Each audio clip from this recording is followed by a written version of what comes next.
에베소서 제1장. 하나님의 뜻으로 말미암아 그리스도 예수의 사도된 바울은 에베소에 있는 성도들과 그리스도 예수 안에 있는 신실한 자들에게 편지하노니, 하나님 우리 아버지와 주 예수 그리스도로부터 은혜와 평강이 너희에게 있을지어다. 찬송하리로다. 하나님 곧 우리 주 예수 그리스도의 아버지께서 그리스도 안에서 하늘에 속한 모든 신령한 복을 우리에게 주시되, 곧 창세전에 그리스도 안에서 우리를 택하사 우리로 사랑 안에서 그 앞에 거룩하고 흠이 없게 하시려고 그 기쁘신 뜻대로 우리를 예정하사 예수 그리스도로 말미암아 자기 아들들이 되게 하셨으니, 이는 그가 사랑하시는 자 안에서 우리에게 거저 주시는 바 그의 은혜의 영광을 찬송하게 하려는 것이라. 우리는 그리스도 안에서 그의 은혜의 풍성함을 따라 그의 피로 말미암아 속량 곧 죄의 사함을 받았느니라. 이는 그가 모든 지혜와 총명을 우리에게 넘치게 하사 그 뜻의 비밀을 우리에게 알리신 것이요, 그의 기뻐하심을 따라 그리스도 안에서 때가 찬 경륜을 위하여 예정하신 것이니, 하늘에 있는 것이나 땅에 있는 것이 다 그리스도 안에서 통일되게 하려 하심이라. 모든 일을 그의 뜻의 결정대로 일하시는 이의 계획을 따라 우리가 예정을 입어 그 안에서 기업이 되었으니, 이는 우리가 그리스도 안에서 전부터 바라던 그의 영광의 찬송이 되게 하려 하심이라. 그 안에서 너희도 진리의 말씀 곧 너희의 구원의 복음을 듣고 그 안에서 또한 믿어 약속의 성령으로 인치심을 받았으니, 이는 우리 기업의 보증이 되사 그 얻으신 것을 속량하시고 그의 영광을 찬송하게 하려 하심이라. 이로 말미암아 주 예수 안에서 너희 믿음과 모든 성도를 향한 사랑을 나도 듣고 내가 기도할 때에 기억하며 너희로 말미암아 감사하기를 그치지 아니하고, 우리 주 예수 그리스도의 하나님 영광의 아버지께서 지혜와 계시의 영을 너희에게 주사 하나님을 알게 하시고 너희 마음의 눈을 밝히사 그의 부르심의 소망이 무엇이며 성도 안에서 그 기업의 영광의 풍성함이 무엇이며 그의 힘의 위력으로 역사하심을 따라 믿는 우리에게 베푸신 능력의 지극히 크심이 어떠한 것을 너희로 알게 하시기를 구하노라.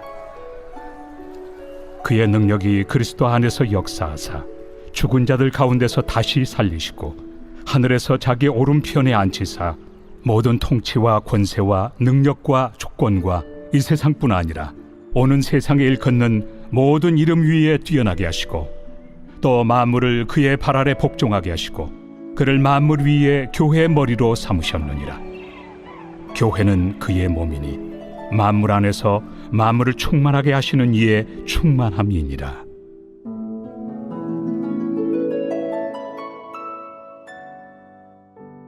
오늘부터 6일 동안 새로운 바울의 편지 에베소서를 살펴볼 차례가 되었어요. 말씀을 보기에 앞서서 잠시 편지가 보내진 에베소라는 도시의 배경을 살펴볼 필요가 있는데요. 에베소는 당시 로마 제국 안에서 매우 중요한 도시였어요. 소아시아의 중심 도시였고 무역과 상업이 활발하게 이루어지는 곳이었어요. 또한 항구 도시였기 때문에 수많은 사람들이 드나들었고 다양한 문화와 사상이 뒤섞여 있는 도시였어요. 그런데 이 도시의 더 큰 특징은 따로 있었으니 바로 강력한 우상 숭배의 중심지였다는 거예요. 에베소에는 당시에 세계 7대 불가사의 중 하나로 불리던 아르테미스 신전이 있었는데요.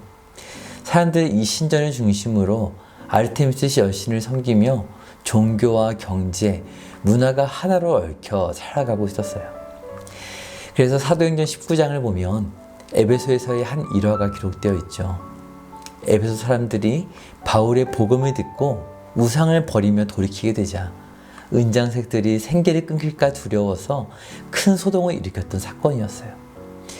에베소 사람의 아르테미스는 위대하다 외치는 소리가 온 도시를 가득 메웠고 수많은 에베소 사람들의 군중 속에 간신히 살아남았던 그런 사건이었어요. 이처럼 에베소는 굉장히 화려한 도시였고 풍요로웠으며 우상에 대한 종교적인 열심도 있는 도시였어요. 그런데 바로 그 한가운데에 교회가 세워진 것이죠. 그리고 그런 환경 속에서 살아가는 성도들에게 바울은 한 가지를 분명하게 말해주고 싶었어요.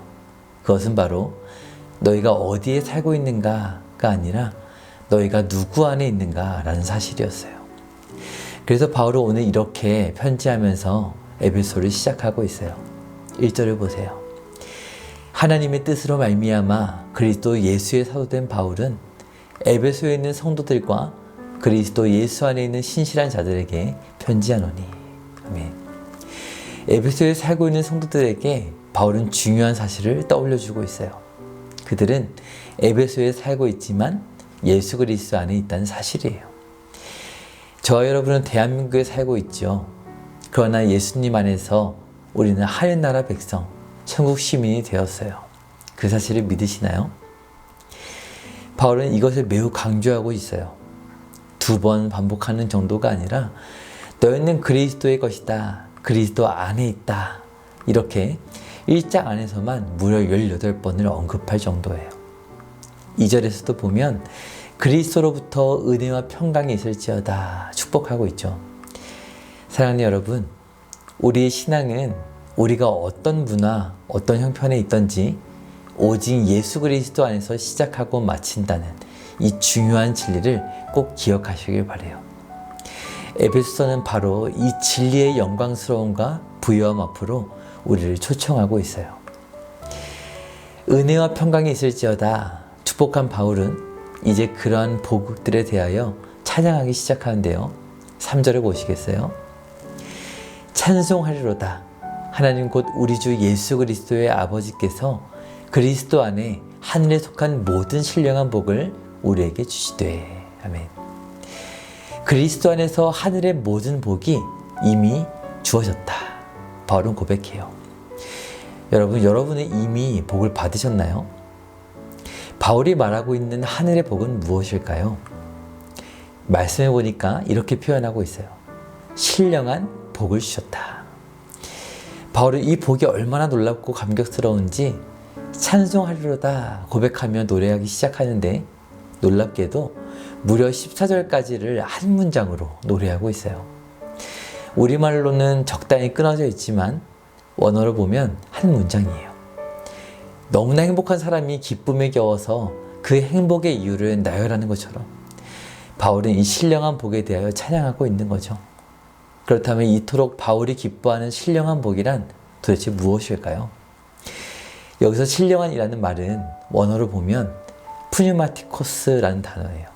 푸뉴마, 즉 성령님을 가리키는 단어에서 나온 말인데 그러니까 성령님을 통해 얻게 되는 복이라는 의미예요. 바울은 이 복에 대해 말하면서 4절을 보니까 여기서도 그리스도 안에서 우리를 택하사 그리스도 안에 라는 표현을 반복하고 있어요. 그런데 이렇게 반복되는 그리스도라는 말과 함께 더 많이 반복되는 표현이 있어요. 말씀을 보니 이 복을 주신 분이 누구이신가요? 그리스도 안에서 아버지께서 주셨죠. 네, 예수님의 아버지이신 하나님에 대하여 바울은 그리스도보다 2배 이상 많이 언급하고 있어요. 그리스도 그리고 아버지이신 하나님. 아버지이신 하나님은 우리에게 참된 복을 주셨죠. 예수 그리스도가 이 땅에 오셔서 모든 말씀에 순종하시고 죄와 사망을 이기심으로 그 복이 주어졌어요. 우리에게 누구를 통해 그 복이 주어졌는가? 신령한 복, 바로 성령님을 통해 주어졌어요. 그렇다면 성령님께서 우리에게 오셔서 어떤 복을 주셨나요? 여러 가지를 말할 수 있겠지만 무엇보다 성령께서 우리 안에 오셔서 가장 먼저 주신 복이 있죠. 우리는 그것이 무엇인지 알고 있지만 그 정확한 순간을 기억할 수는 없는 복. 그것은 바로 거듭남이에요. 예수님은 이 거듭남에 대하여 요한복음 3장에서 말씀하셨죠. 마치 바람이 어디서부터 불어와서 어디로 가는지 알 수 없듯이 성령님이 거듭나게 하시는 일도 그러하다. 그런데 오늘 바울도 바로 이 거듭남의 복에 대하여 구체적으로 찬양하기 시작하는데요. 4절을 보시겠어요? 곧 창세전에 그리스도 안에서 우리를 택하사 우리로 사랑 안에서 그 앞에 거룩하고 흠이 없게 하시려고. 아멘. 성령님께서 우리에게 주신 거듭남이라는 복은 언제로 거슬러 올라가나요? 무려 창세전으로 거슬러 올라가고 있어요. 그것이 언제인가요? 하나님께서 만물을 창조하시기도 전이에요. 창세기를 보면 이렇게 나와 있죠. 태초에 땅이 혼돈하고 공허하며 흑암이 깊음 위에 있고 하나님만 계시던 바로 그때 바울은 고백해요. 놀랍게도 그때의 우리는 그리스도 안에서 선택받았다는 사실이에요. 여러분 정말 놀랍지 않으신가요? 우리는 언제 거듭난지도 모르게 하나님의 백성이 되어 믿음을 고백하게 되었는데 이 모든 일이 무려 창세전에 계획된 것이라니요. 그러면 여러 가지 궁금증이 들죠. 어떻게 나를 아시고 나를 어디까지 아셨던 걸까? 모든 걸 아셨던 걸까? 그리고 왜 하필 다른 사람이 아니라 나일까? 더 훌륭한 사람이 얼마나 많을 텐데. 성경은 여기에 대하여 모두 답해주고 있진 않아요. 다만 알려주고 있는 것이 있으니 그 첫 번째는 우리가 죄의 유혹에 형편없이 넘어질 거라는 것을 이미 알고 계셨던 사실이에요. 4절에 보니까 창세전에 이미 우리를 택하실 때에 어떻게 택하셨다는 거예요? 그리스도 안에서 택하여 주신 거예요. 그래서 거룩하고 흠이 없게 하시기를 이미 계획하셨다라는 것이죠. 그리고 두 번째로 나를 왜 선택하셨는가에 대하여 5절에 보니까 무엇인가요? 그 이유는 바로 그 기쁘신 뜻대로예요. 그것이 전부예요. 아니 어떻게 하나님이 나와 같은 죄인을 기뻐하실 수가 있단 말인가요? 여러분 만일 죄가 문제가 될 것이었다면 첫사람이었던 아담과 하와 두 사람 외에는 모든 사람이 죄인이기에 탈락이에요. 아담과 하와조차도 잠시 잠깐 영광스러운 하나님의 형상이었을 뿐 곧 하나님과의 약속을 범하고 죄인이 되어버렸어요. 그러나 그렇기에 하나님은 구원의 길을 열어주셨죠. 예수 그리스도로 말미암아 모든 인류에게 구원의 길은 오직 두 번째 아담으로 오신 예수 그리스도 한 분뿐이셔요. 아니 그래도 그렇지 어떻게 나와 같은 사람이 구원받을 수 있는 건가요? 여기에 세 번째 중요한 이유가 있어요. 5절을 다시 보시겠어요? 그 기쁘신 뜻대로 우리를 예정하사. 아멘. 하나님은 그저 우리를 기뻐하셔서 택하셨는데 중요한 표현이 나오죠. 예정하셨다라는 사실이에요. 이게 무슨 말인가요? 이 표현은 원어를 보면 미리 결정하다라는 의미를 가지고 있어요. 저와 여러분을 선택하시기 전에 미리 결정하셨다라는 거예요. 그렇다면 이 미리 결정하셨다는 말이 무엇을 의미하는가? 그것은 하나님께서 아무 기준 없이 우연하게 우리를 택하셨다라는 뜻이 아니에요. 또한 우리의 가능성을 보시고 선택하셨다는 것도 아니에요. 그럼 무엇일까요? 오직 하나, 사랑 안에서 우리를 향한 뜻을 미리 정하셨다라는 거예요. 하나님은 이 사람은 괜찮으니까 선택해야지 이렇게 결정하신 게 아니었어요. 오히려 반대예요. 사랑하시기로 먼저 정하셨기 때문에 우리를 선택하신 거예요. 4절을 보시겠어요? 하나님께서 우리를 창세전에 택하셨어요. 거룩하고 흠이 없도록 그리스도 안에 택하셨죠. 그런데 여기 중간에 보면 사랑 안에서 라는 말이 있죠. 사실 이 표현은 원어를 보시면 맨 뒤에 나와서 5절로 이어지게끔 되어 있는 표현이에요. 그러니까 이렇게 읽히는 것이죠. 사랑 안에서 그 기쁘신 뜻대로 우리를 예정하셨다는 거예요. 우리를 미리 결정하셨는데 사랑 안에서 하신 것이죠. 이 사랑은 막연한 감정이 아니었어요. 하나님께서 실제로 이루신 사랑이었어요. 6절을 보실까요? 이는 그가 사랑하시는 자 안에서 우리에게 거저 주시는 바 그의 은혜의 영광을 찬송하게 하려는 것이라. 아멘. 하나님의 아들 예수 그리스도 안에서 구원의 길이 주어졌는데 예수님을 이렇게 표현하고 있죠. 그가 사랑하시는 자. 하나님은 저와 여러분을 사랑하시기로 먼저 정하셨어요. 그런데 그 사랑을 그가 사랑하시는 자를 통하여 증명해 내신 거예요. 7절을 보세요. 우리는 그리스도 안에서 그의 은혜의 풍성함에 따라 그의 피로 말미암아 속량 곧 죄사함을 받았느니라. 아멘. 창세전에 계획된 그 사랑은 단순한 계획으로 끝난 것이 아니라 예수 그리스도의 십자가를 통해 실제로 이루어진 거예요. 우리는 단순히 선택된 것이 아니라 값을 치르고 구원받은 존재란 사실이에요.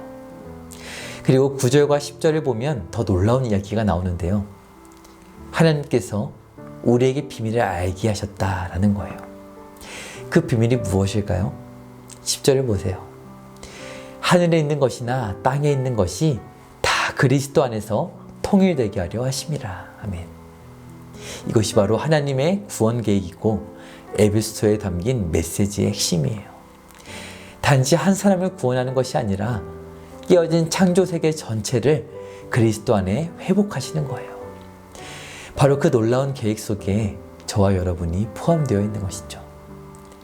13절을 보니까 우리가 그 안에 있다는 것을 인증해 주는 분이 누구신가요? 네, 바로 성령님이셔요. 성령님은 우리에게 거듭남을 주실 뿐 아니라 우리가 하나님의 것이라는 사실을 확증해 주시는 거예요. 그래서 14절을 보니 이는 우리 기업의 보증이 되사 그 얻으신 것을 속량하시고 그의 영광을 찬송하게 하려 하심이라. 아멘. 사랑하는 여러분, 이 모든 흐름을 정리해 보면 어떻게 되죠? 하나님 아버지께서 계획하셨고 예수 그리스도께서 이루셨고 성령님께서 우리에게 적용하셨다. 이것이 바로 바울이 말하는 하늘에 속한 모든 신령한 복이에요. 이제 바울은 여기서 멈추지 않아요. 이 놀라운 복을 설명한 후에 한 가지를 위해 기도하기 시작하는데요. 놀랍게도 여기서 마지막 23절까지도 한 문장으로 되어 있어요. 이 아름다운 기도의 한 문장은 심플해요. 17절의 끝의 고백을 보니까 지혜와 계시의 영을 너희에게 주사 하나님을 알게 하시고, 어떻게 알게 하시나요? 18절을 보니 너희 마음의 눈을 밝히사 알게 하시는 거예요. 바울은 기도해요. 그들이 보지 못하고 있지만 그들이 이미 받은 복을 제대로 알게 해주세요 라는 기도예요. 그 복이 무엇인가요? 22절을 보니 또 만물을 그의 발 아래에 복종하게 하시고 그를 만물 위에 교회의 머리로 삼으셨느니라. 깨어진 창조 세계는 이제 예수님 안에서 제자리를 되찾게 되었어요. 아직 여전히 불완전한 상태이지만 만물은 예수님의 발 아래 복종하게 되었어요.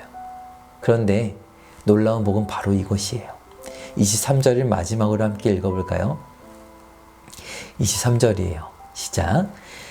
교회는 그의 몸이니 만물 안에서 만물을 충만하게 하시는 이의 충만함이니라. 아멘. 여러분, 만물을 다스리는 예수님의 발, 예수님의 몸이 누구인가요? 네, 바로 교회라는 사실이에요. 우리는 그런 영광스러운 존재로 한 몸이 되었어요. 그리고 우리가 교회로 모일 때 우리는 하나님의 임재로 늘 충만할 수 있다는 사실이에요. 사랑하는 여러분, 에베소서의 말씀을 통해 예수님의 몸된 교회로서 그 영광스러움과 부유함을 깨닫게 되시길 바라요. 그래서 늘 하나님의 사랑과 임재 안에 살아가는 우리 서울중앙교회가 되시기를 주님의 이름으로 축복드려요.